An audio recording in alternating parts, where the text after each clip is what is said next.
only difference is that you are going to be drying this okra before usage.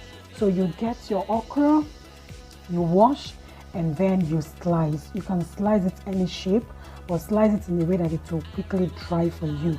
So here is the okra. I already sliced it, and now I'm going to sun dry. You will have to sun dry where there is enough heat to really get it very dried for you, because the beauty in this soup is the okra being very dried.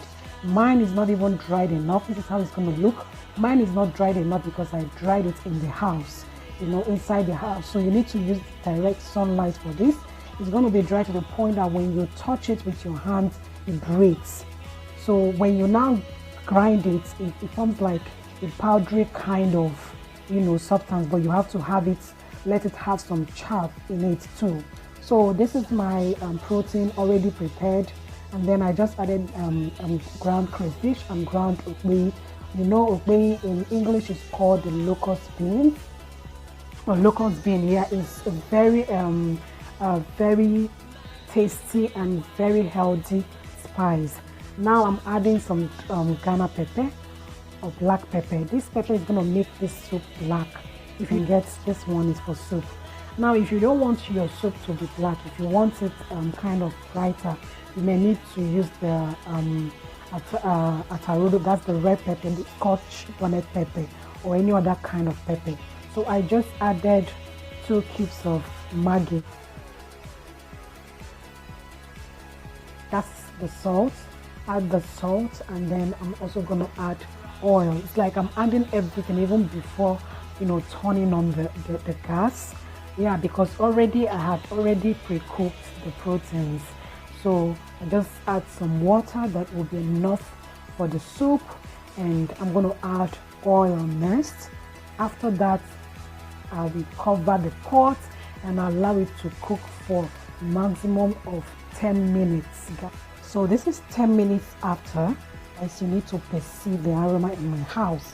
So it is time to add the grinded dried okra now. I told you that you have to let it have some chaff.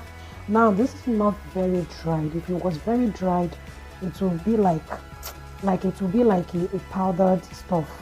Do you understand? But you have to take it as while grinding. You can pound it so that you don't over grind it and have just powdery substance. When you pound, you will be able to get your chaff very easily. But when you grind and it is very dry, then you have to be careful. This is not very dry, so I grinded it, and that's the texture that I want, or the kind of chaff I want it to have. I still want to be able to bite it.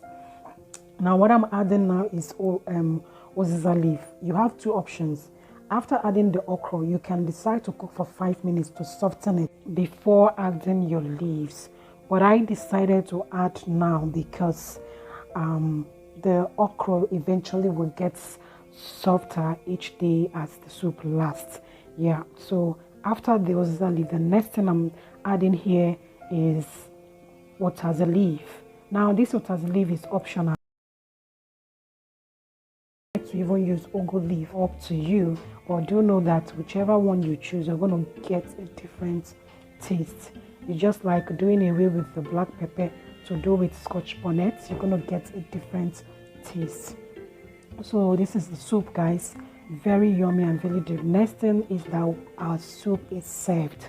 You can serve it with your any swallow of your choice, be it gari or semo or wheat. This one I ate it with wheat, guys. So this is how to make your dried okra soup that will come out for you very tasty and delicious.